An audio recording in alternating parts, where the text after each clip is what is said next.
Madame, Messieurs, bonsoir. C'est aujourd'hui, nous sommes le 29 mars 2016. Bienvenue à notre tranche d'information.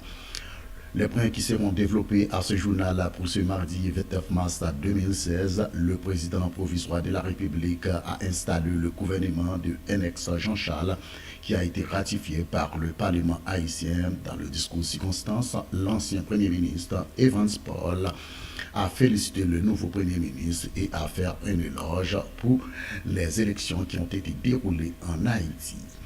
D'autres points dans l'actualité sur le plan international, un exilé égyptien a détourné un avion d'une compagnie égyptienne, Egypt Air, du Airbus numéro A320, juste pour voir son ancienne épouse. Le Airbus a détourné avec 62 personnes à bord.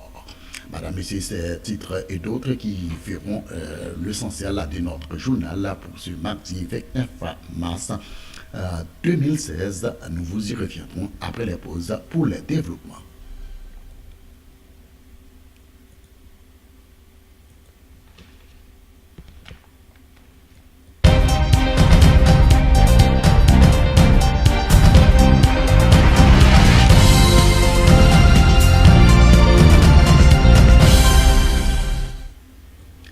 D'autres chefs, bonsoir à vous tous qui restés fidèles avec nous. Eh bien, le développement de ce journal pour ce mardi 29 mars 2016.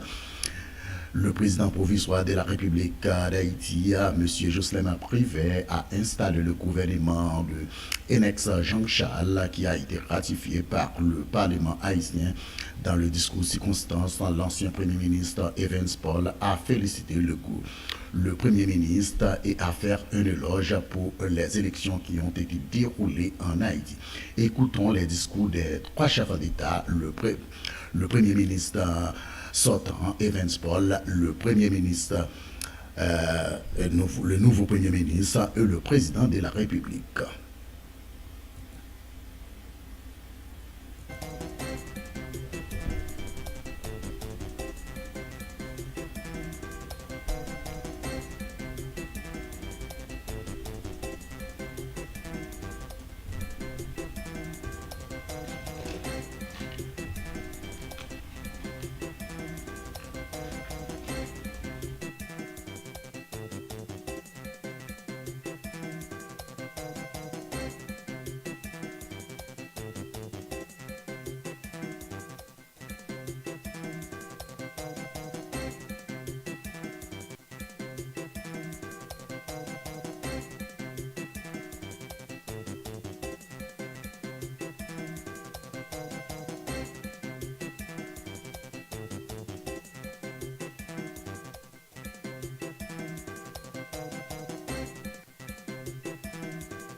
C'est avec donc une grande fierté que je prends la parole ce matin à l'occasion de ce grand événement qui revêt un caractère hautement symbolique.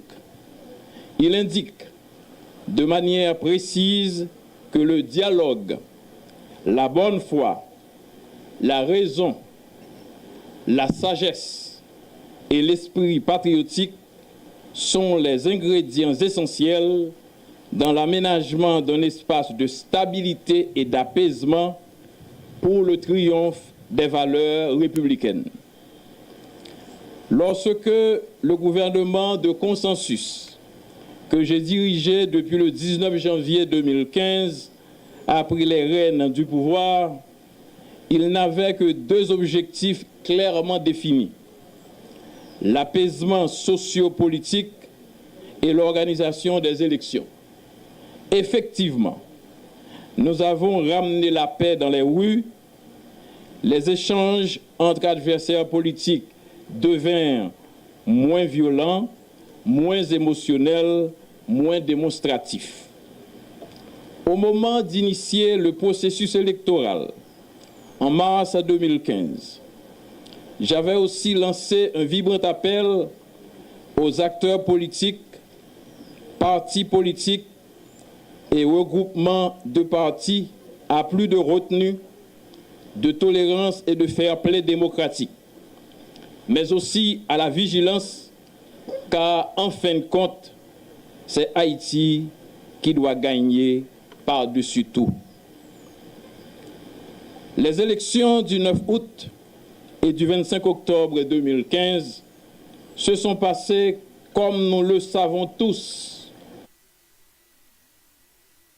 Les attitudes des uns et des autres, aux considérations de plus en plus contradictoires les unes des autres, il reste cependant qu'elles ont accouché de cette 50e législature qui vient de jouer un rôle historique de premier plan en servant de cadre institutionnel permettant au pays d'écarter le chaos et l'anarchie qui le menaçaient en raison du vide provoqué par la fin du mandat du président Michel Joseph Martelly suite au report sine die du second tour des présidentielles prévu pour le 24 janvier dernier.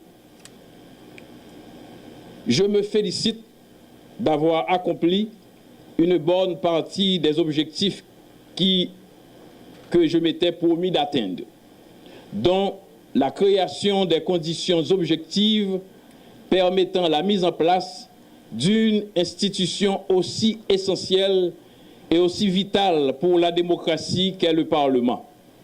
Ce n'est pas un hasard que ce Parlement, cette 50e législature, s'est retrouvé au cœur du processus historique d'élire un président provisoire et de ratifier la déclaration de politique générale d'un Premier ministre qui devront inexorablement poursuivre le processus électoral déjà enclenché. Monsieur le Président provisoire de la République, Monsieur le Premier ministre, Mesdames, Messieurs, deux institutions légitimes du pays, la présidence et le Parlement, ont dialogué et parvenu à un accord dont la première étape fut l'instauration de la présidence provisoire actuelle, suivie d'un pas important que nous sommes en train de célébrer, à savoir l'installation d'un nouveau gouvernement. Le pays tout entier a pris acte de cette démarche patriotique qui entre de plein pied dans le schéma politico-idéologique que j'appelle le vivre ensemble. J'ai signé l'arrêté nommant le Premier ministre Henneck Jean-Charles moins de 72 heures après le refus de la Chambre des députés de voter favorablement l'énoncé de politique générale du Premier ministre Fritchan. C'est ici l'occasion pour moi de saluer ce grand patriote qui avait accepté la tâche ardue de monter une équipe gouvernementale capable de relever les défis difficiles de la transition. Gagner la confiance du Parlement s'avérait une gageure bien malaisée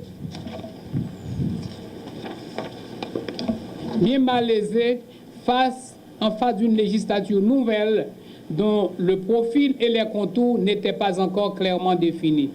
Qu'il soit certain que son sens du sacrifice et du devoir, du bien commun ne sera pas oublié. Il en est de même pour tous les ministres nommés au sein de son cabinet et qui n'ont pas pu être retenus dans l'actuel gouvernement. Je tiens aussi, une nouvelle fois encore, à remercier le Premier ministre Evans Paul et les membres de son gouvernement, dont la présence ici avec nous ce matin réaffirme leur attachement au principe sacro-saint de la continuité de l'État. Monsieur le Premier ministre Paul, Mesdames et Messieurs les ministres du gouvernement sortant, en vous remerciant pour votre dévouement, je reste persuadé de la patriotique disponibilité de chacune et de chacun d'entre vous à servir sous d'autres formes notre patrie commune. Je salue la présence de nos partenaires de la communauté internationale, témoins qui ont su comprendre et accompagner l'impérieuse nécessité d'implémenter et d'appliquer une solution politique à l'impasse constitutionnelle dans laquelle se trouvait le pays. Qu'ils soient assurés que nous ferons tout ce qui est en notre pouvoir pour respecter tous nos engagements envers eux. À vous tous, mesdames et messieurs les membres du corps diplomatique accrédités en Haïti, je dis un grand merci pour votre support, votre collaboration et votre présence continue avec nous, à nos côtés. Je remercie mes anciens collègues parlementaires, les honorables députés et sénateurs, les groupes politiques, les membres de la société civile, les acteurs du secteur privé qui ont permis au pays de surmonter cette nouvelle épreuve qui menaçait de saper la volonté partagée d'assurer la continuité institutionnelle et la poursuite du processus électoral initié en l'année 2015. Et ceci conformément à l'accord du 5 février dernier. Je remercie enfin et surtout le peuple haïtien, dans toutes ses composantes, pour sa patience, la maturité politique dont il a fait preuve et pour avoir maintenu dans le pays une atmosphère calme et sereine en ces moments d'incertitude et de grande préoccupation. À vous, peuple haïtien, un grand merci pour votre patience. Monsieur le Premier ministre et très cher Enex, votre désignation au poste de chef du gouvernement n'est pas le fruit du hasard.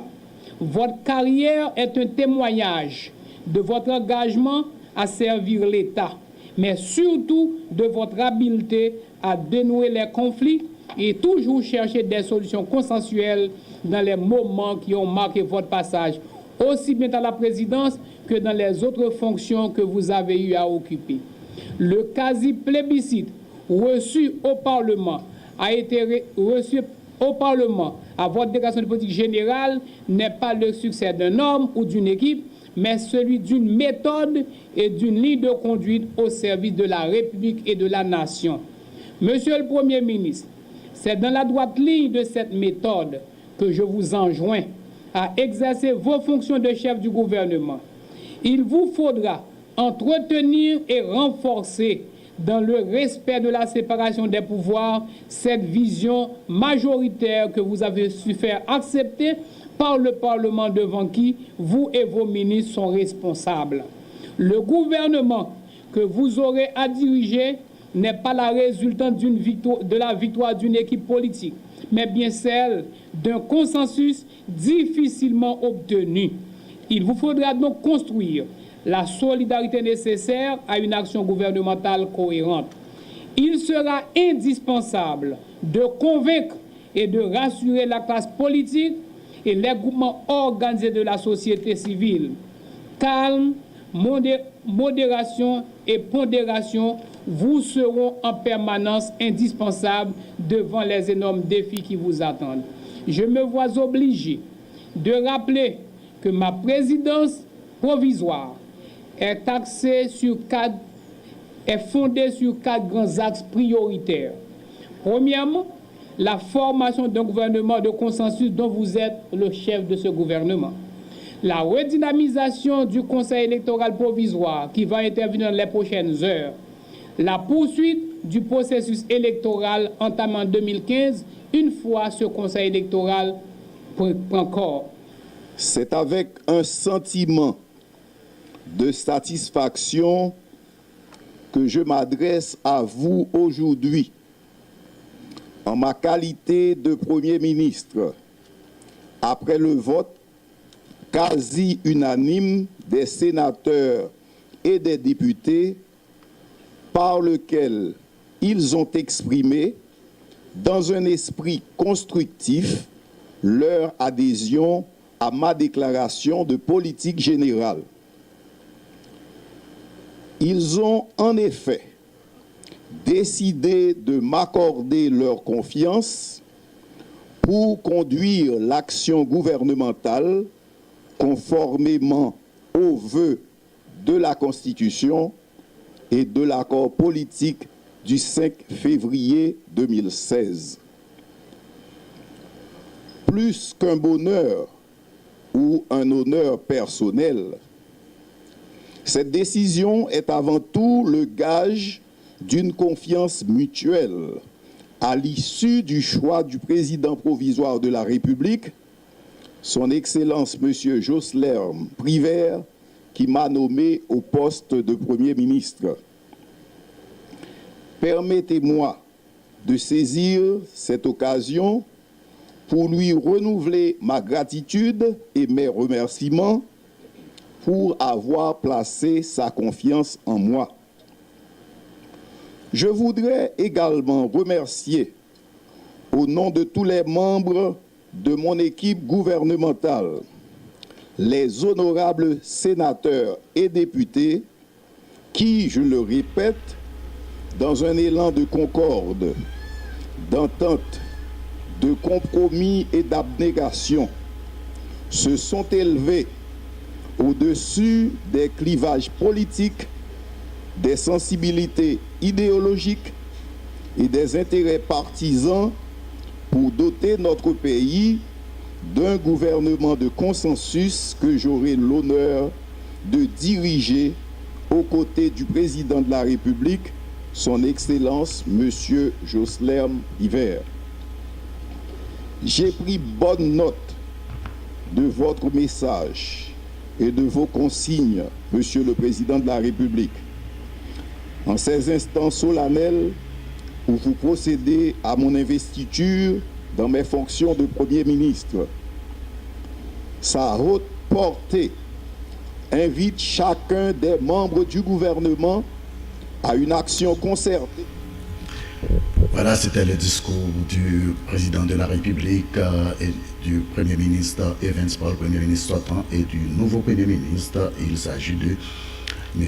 Enex Jean-Charles. D'autres points de l'actualité dans l'international, un exilé égyptien a détourné un Airbus du compagnie égyptienne Égyptair du Airbus numéro 320 et juste pour voir son ancienne épouse.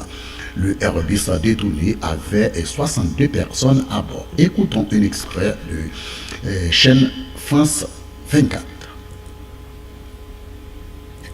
Détourné, contraint d'atterrir à Chypre.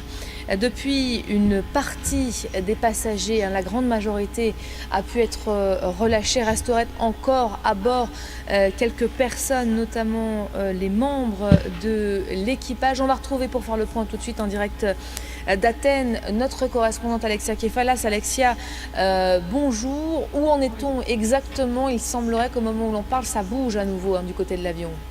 Oui, effectivement, 5 otages viennent d'être libérés actuellement. Ils sont en train de descendre de l'avion et ils vont être pris en charge par les services d'ordre de l'aéroport international de Larnaca. On ne sait pas exactement combien de personnes sont à l'intérieur. Est-ce que c'est seulement les membres de l'équipage ainsi que le pilote et le preneur d'otages? On attend des détails. Ce qui est sûr, c'est que les autorités chypriotes sont toujours en état d'alerte, notamment la police, car plusieurs scénarios affirment que le preneur d'otages aurait une ceinture d'explosifs. En tout cas, c'est ce que le pilote a dit aux autorités de l'aéroport chypriote pour demander d'atterrir de manière urgente à l'aéroport de Larnaca une demi-heure après être parti d'Alexandrie, alors que cet avion, c'était un avion de ligne interne, se dirigeait vers le Caire. Intéressons-nous peut-être aux motivations du pilote. On a parlé à un moment de cette potentielle ceinture d'explosifs qu'il aurait portée sur lui. Ça reste à démontrer. À en croire les médias chypriotes, en tout cas, il semblerait que cette piste terroriste, elle soit aujourd'hui à écarter. Oui, effectivement. Et d'ailleurs, Nikos Anastasiades, le président chypriote, qui reçoit actuellement Martin Schulz, le président du Conseil européen, du Parlement européen, a d'ailleurs ironisé sur les motivations de ce terroriste, de ce preneur d'otages, en expliquant qu'il était motivé par l'amour. Pourquoi? Eh bien parce qu'il a jeté, ce preneur d'otages, une lettre depuis l'avion sur le tarmac de l'aéroport. Elle était destinée, cette lettre, à son ex-femme qui réside à Larnaca, dans la co-capitale de Chypre. et il voulait que cette femme vienne vers l'avion, donc sur le tarmac de l'aéroport, pour pouvoir discuter. Apparemment, il était éperdument amoureux et ne voulait pas se séparer de son ex-femme, mais ce sont toujours des affirmations de la télévision chypriote qui restent à confirmer. Ce qui est sûr, c'est que de plus en plus, les autorités chypriotes écartent la piste terroriste. Merci.